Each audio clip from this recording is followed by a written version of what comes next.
जिसके घर में गुरु तुलसी जी का न बात मिले सुनो, समझ लो बहुत अच्छा राक्षसों लगेगा का आप घर है लोगों वो। को। बहुत अच्छा ज्ञान मैं दे रहे हैं बहुत गुरु जी। क्या क्या नहीं रखना तो चाहिए तुलसी घर में रखो अपने घर में, क्या आप लोग दिक्कत की देखो। बात है। अगर तुम सनातनी हो तो सनातनी हो तो तुलसी से परहेज क्यों रखते हो? तुलसी घर में होना चाहिए कि नहीं? वैसे तो यहाँ जितने लोग बैठे सबके घरों में तुलसी है, और जिसके घर में तुलसी नहीं है याद रखना वो राक्षस का घर है। बुरा मान जाओ तो मान जाओ, हमको विधानसभा चुनाव लड़ना है, तुमसे वोट मांगने हैं क्या है? आशीर्वाद जिसको लेना हो वो ले ले, यहाँ चुनाव उनाव नहीं लड़ते हैं, समझ रहे हो कि नहीं? तुलसी घर में होनी चाहिए। वातावरण गांव का कैसा भी हो, तुम अपने घर का वातावरण अच्छा बनाओ।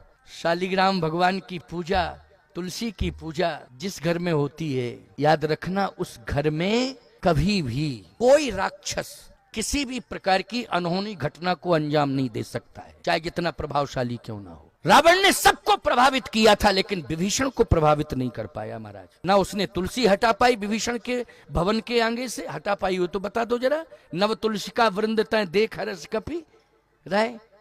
तुलसी इतनी मात्रा में तुलसी थी कि वन बना दिया, वृंदावन बना दिया उसने, वृंदावन बना दिया। जहां तुलसी का समूह हो उसको क्या कहते हैं? वृंदावन कहते हैं कि नहीं? वृंदावन बना दिया विभीषण ने। नव तुलसी का वृंद, समूह तुलसियों का। लेकिन रावण हटा पाया? बोलो। यज्ञशालाओं में आग लगा दी, गौशालाओं में आग लगा दी, जहां जहां देश धैन तुझ पावे, नगर गांवपुर आग लगावे, धर्म विरोधी आचरण। रावण, रावण की सेना, राक्षस ये सब कर रहे हैं, लेकिन लंका में विभीषण तुलसी को सामने स्थापित किए। और थोड़ी बहुत तुलसी नहीं, बगीचा है तुलसी का पूरा। मैं सत्य कहता हूं आपसे, जिसके जीवन में अहंकार नहीं है, जिसके जीवन में भगवान की भक्ति ही श्रेष्ठ है, और जो भगवान पर आश्रित भगवादाश्रित है, उसकी रक्षा न शस्त्र करता है न बल करता है, उसकी रक्षा भगवान स्वयं करता है, चाहे जितना प्रतिकूल वातावरण क्यों ना हो। जाको राखे साइया मार सके ना कोई, बाल न बांका कर सके चाहे जो जग बैरी होए। धमकी देने वाले कितनों धमकी दें, चुनौती देने वाले कितनों चुनौती दें, कुछ नहीं, भगवान पर भरोसा है, सफल होंगे हम। और बोलो विभीषण विफल हुआ कि सफल हुआ? विफल तो रावण हुआ है, विभीषण कहां हुआ विफल? विफल कौन हुआ है? रावण हुआ। विफल कुंभकर्ण हुआ, विफल मेघनाद हुआ। जितनी ये तपस्या का ढिंढोरा पीटते थे ना, वो सब विफल हो गए। जिन्होंने भगवान शंकर की भक्ति करके शंकर जी से ही भोले भाले बाबा से वरदान ले लिए, भोले भाले बाबा से वरदान ले लिए, ब्रह्मा जी से भी वरदान ले लिए, लेकिन ईमानदारी के साथ बताओ ये सब विफल हुए कि नहीं हुए? सब विफल हुए। किसके कारण विफल हुए? अहंकार के कारण विफल हुए। और विभीषण किसके कारण सफल हुआ? सहजता और सरलता के कारण। अहंकार शून्य जीवन है, इसलिए सफल हो गया। आज विभीषण जी के बिना सीता जी नहीं मिली। रास्ता किसने बताया? रास्ता बताने वाले एकमात्र कौन हैं? रास्ता बताने वाले हैं हनुमान जी को। पूरी लंका में रास्ता बताने वाले कौन हैं? विभीषण जी महाराज हैं। एक प्रहस्त था, रावण का बेटा था प्रहस्त, वो भक्त था, भक्त हृदय का था। उसका नाम क्या था? प्रहस्त। उसने रावण का विरोध किया, लेकिन विरोध करके चला गया, रहा नहीं लंका में, चला गया विरोध करके। लेकिन विभीषण ने लंका नहीं छोड़ी। छोड़ी लंका क्या? जब तक हनुमान जी को नहीं पा लिया और जब तक हनुमान जी को रास्ता नहीं बता दिया सीता तक पहुंचने का, तब तक उसने लंका नहीं छोड़ी। प्रहस्त ने रावण का विरोध किया था, खुल के विरोध किया था, लेकिन छोड़ के चला गया वो। मैं ऐसे परिवार में नहीं रहूंगा, इस खानदान में नहीं रहूंगा, छोड़ के चला गया। लेकिन विभीषण लंका में ही रहा, प्रतिकूल वातावरण में रहा, भजन करता रहा, तुलसी की पूजा करता रहा, शालिग्राम की पूजा करता रहा, नृसिंह भगवान की पूजा करता रहा। नृसिंह भगवान का मंदिर था, नृसिंह भगवान की पूजा करता था। हनुमान जी परेशान हो गए, रास्ता नहीं मिल रहा था, पहुंच गए कहां? संत के दरवाजे पर। रामायुध अंकित ग्रही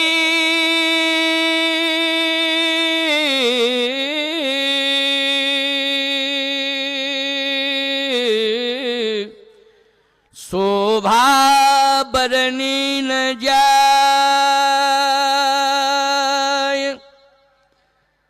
नव तुलसी का वृंद तह,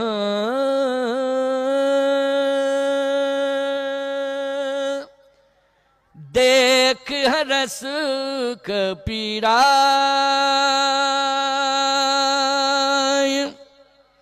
नव तुलसी का वृंद तह देख रस कपीराय। हनुमान जी ने कहा कि यहां शांति मिल रही है, प्रसन्नता इस बात की है कि तुलसी मां का दर्शन हो गया। जहां पर तुलसी है, जहां पर तुलसी कृत रामायण है, ईमानदारी से बताओ वहां पर भगवान के मिलने का भरोसा रहेगा? राम जी के मिलने का और सीता जी के मिलने का, दोनों का भरोसा निश्चित रूप से मिलेंगी। अब जानकी जी मिलेंगी, मां जानकी निश्चित रूप से मिलेंगी। विभीषण जी रात्रि का समय है, सो रहे थे। कुछ लोग कहते हैं ये क्या पता कि रात्रि का समय है? रात्रि का समय तो क्लियर लिखा है, इसलिए है पुर रखवारे देखो कपमन कीन विचार, अति लग रूप धरो निशी नगर करो पैसार। निशी मानी रात्रि। हनुमान जी ने कहा रात्रि में प्रवेश करूंगा। अच्छा, किसी भी जलाशय को पार करना है, दिन अनिवार्य है। कोई भी केवट सूर्य अस्त के बाद पार नहीं करेगा, आपको याद रखना। और किसी नदी के तट पर आप हो, सरोवर में, कभी भी रात्रि में प्रवेश नहीं करना चाहिए, ना पार करना चाहिए। तो समुद्र को भी पार किया है, दिन में ही किया है। किस में किया है पार? दिन में किया है, और दिन में ही पहुंच गए। पार क्या, वो तो तुरंत जल्दी लांग गए, अचरज नहीं, लांग गए सीधा, टाइम ही नहीं लगा।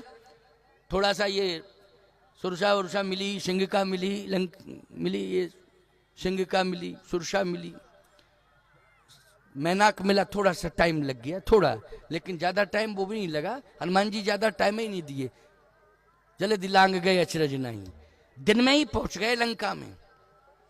लेकिन हनुमान जी प्रवेश नहीं किए, रात्रि में प्रवेश किए। विभीषण के यहां भी गए हैं तो रात्रि में ही गए हैं।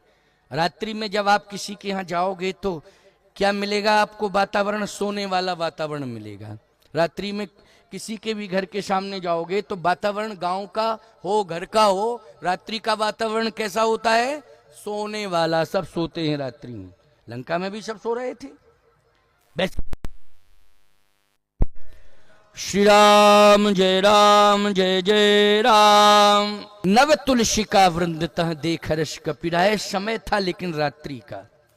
रात्रि का प्रमाण यह है कि विभीषण जी सो रहे थे, सो रहे थे महाराज, सो रहे थे, विश्राम कर रहे थे। लेकिन राम राम राम राम की आवाज आ रही थी, दीवालों से राम राम की आवाज आ रही थी। अब बोलो दीवालें बोल रही थी राम राम? आप कहो महाराज ये तो सब भाव की बातें हैं, दीवालें राम राम बोल रही थी, हैं?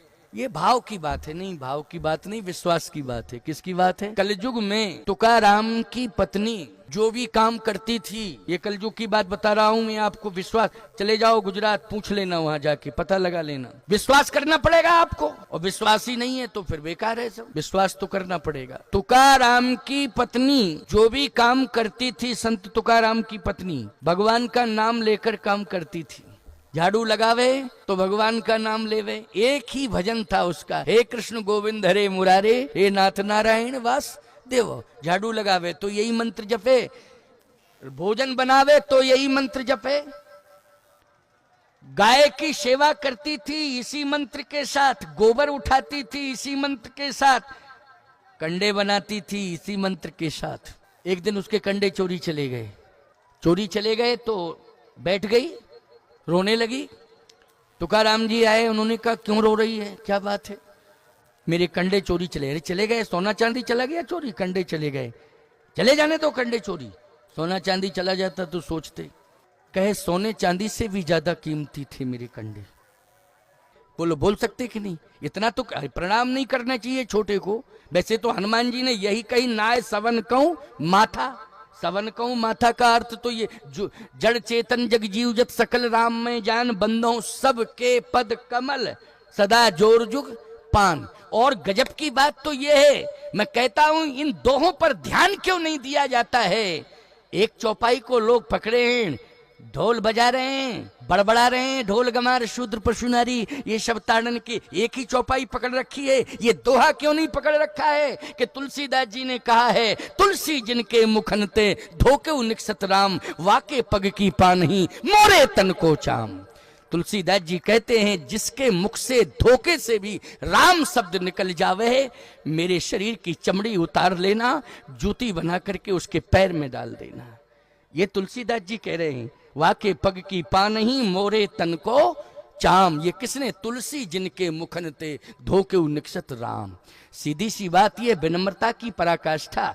लोग आज राजनीति की रोटियां सेक रहे हैं इस चौपाई को कह करके। ये दोहा क्यों नहीं कहा जा रहा है? तुलसी ने ही दोहा, ये चौपाई अगर तुलसी ने लिखी है तो दोहा भी तुलसीदास जी ने ही लिखा है। इसमें कौन सी जाति को छोड़ रखा है तुलसीदास जी ने? तुलसी जिनके मुखनते धोके निकसत राम। हर जाति वाला राम का नाम ले सकता है। ले सकता है कि नहीं ले सकता है? किसी भी जाति में क्यों ना पैदा हुआ हो, राम का नाम वो ले सकता है। और राम का नाम धोखे से भी अगर उसके मुख से निकल गया तो वाके पग की पानही मोरे तन को चाम। ये तुलसीदास जी ने लिखा है। अधूरी अधूरी बातें क्यों होने लगती हैं? ये नेता लोग ये संघर्ष की भूमि तैयार कर रहे हैं, ये नफरत फैला रहे हैं। इसलिए भारत मां इनको कभी माफ नहीं कर सकती है, कभी इस प्रकार का गलत संदेश नहीं देना चाहिए। तो आज मैं कहना चाहता हूं कि करी प्रणाम। लंका में यह शिष्टाचार है, प्रणाम करने वाला कौन? पूछी कुशलाई, कुशलता पूछी। अब जैसे ही कुशलता पूछी, ये अंतिम बात है, इसको जरा सुनना। कैसे हैं आप? ठीक है ना? कोई कष्ट तो नहीं है आपको? कोई कष्ट तो नहीं है आपके? मैं तो ठीक हूं। अच्छा, लंका में आप अगर कष्ट नहीं पाए तो इसका मतलब है कि आप नहीं हैं, आप भगवान हैं। आप में इतना सामर्थ्य है कि जहां पर देखते ही आक्रमण कर दिया जाता है साधु संतों ग्रंथों के ऊपर, यदि आप कष्ट नहीं पाए हैं तो आप भगवान हैं। क्योंकि भगवान की सत्ता का मैंने अनुभव किया है। मैं भगवान के नाम पर सुरक्षित हूं, लेकिन आप भगवान के नाम पर नहीं, आप स्वयं भगवान हैं। लंका में आज मुझे भगवान मिल गया। विभीषण ने कहा, करी प्रणाम पूछी कुशलाई, कुशलता पूछी, मैं तो कुशल से हूं, कहीं कोई दिक्कत नहीं। तो हनुमान जी महाराज को देख करके विभीषण जी कहने लगे कि तुम राम दीन अनुरागी, आयऊ मोहि करन बड़ भागी, कि तुम राम दीन अनुरागी। आप राम हैं, इस दीन पर कृपा करने के लिए चले आए। आप कौन हैं? राम। मैं दीन हूं, दीन के ऊपर आप दया करने के लिए चले आए। आपको मैं बार बार प्रणाम करता हूं। चरण पकड़ने के लिए जैसे विभीषण जी बढ़े, हनुमान जी पीछे हो गए। नहीं नहीं नहीं नहीं, मैं राम नहीं हूं, झूठ नहीं बोलता हूं, मैं राम नहीं हूं। तो विभीषण जी ने कहा, कोई बात नहीं, आप राम नहीं हैं, लेकिन आप राम के दास हैं। आप राम के दास हैं। कि तुम हरिदासन मह कोई, मोरे हृदय प्रीत यश होई। आप हरिदास, हरिदास का मतलब है राम दास, आप राम के दास। हनुमान जी ने कहा, नहीं नहीं नहीं नहीं, मैं राम का दास भी नहीं हूं। तो फिर कौन है आप? मैं राम जी के दासों का दास, दासानुदास हूं। समझ रहे हो कि नहीं? अभिमान बोलो कोसों दूर है कि नहीं, जल्दी बोलो। यही चर्चा, यहीं से मैंने प्रसंग ही प्रारंभ किया था कि नर्मदा माँ के तट पर आए हो। नर्मदा जयंती ये महापर्व है। सबसे पहले संकल्प लो कि माँ, आज मैं आपकी शरण में आया हूं, मेरे ऊपर कृपा करो। और ये संकल्प लो कि मेरे जीवन का जो अभिमान है, माँ आज मैं अभिमान का त्याग कर रहा हूं, मुझे स्वीकार करो, स्वीकार करो, स्वीकार करो। अभिमान त्यागोगे, माँ स्वीकार कर लेगी। अभिमान त्यागोगे तो सब कुछ मिल जाएगा। हनुमान जी के सामने बोलो, अभिमान कोसों दूर है कि नहीं? राम जी के दासों के दास, दासानुदास है।